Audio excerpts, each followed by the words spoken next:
एक दफा एक नबी अल्लाह के हुक्म से एक बड़े शहर से गुजरे। उस शहर के लोग दौलतमंद थे, मगर उनके दिलों में तकब्बुर भर गया था। नबी ने उनसे कहा, जो माल तुम्हारे पास है वह अल्लाह की अमानत है, मगर तुम उसे लोगों पर जुल्म में खर्च करते हो। मगर लोगों ने उनकी बातों का मजाक उड़ाया। उनमें से एक ने ताना मारा, अगर तेरे रब में इतनी कुदरत है तो हमें कोई अजीब निशानी दिखा। नबी खामोशी से पहाड़ की तरफ बढ़े। कुछ जिज्ञासु लोग चुपके उनके पीछे हो लिए। नबी ने आसमान की तरफ हाथ उठाए और दुआ की। अचानक जमीन कांप उठी और एक बड़ी दरार से एक अजीबोगरीब मखलूक निकली। ऐसा जीव जिसे इंसानों ने कभी न देखा था। वह धीरे धीरे शहर की ओर बढ़ा।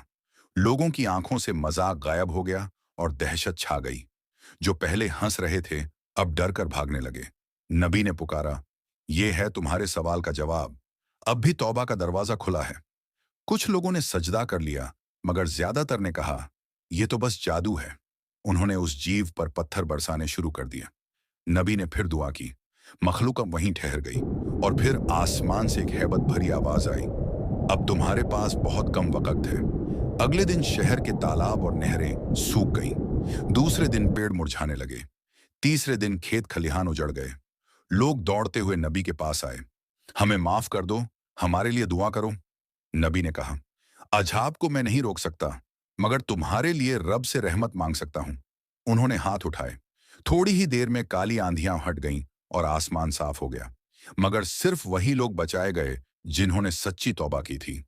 बाकी शहर एक बड़े झलझले से तहस नहस हो गया। चंद घर सलामत रहे और वही लोग एक जगह जमा किए गए। नबी ने कहा, अब इस शहर को नए सिरे से इंसाफ और सच्चाई पर खड़ा करना होगा। लोगों ने मिलकर खंडहरों को हटाया, घर बनाए और पहली बार उस बस्ती में जुल्म की जगह इंसाफ का कानून कायम हुआ।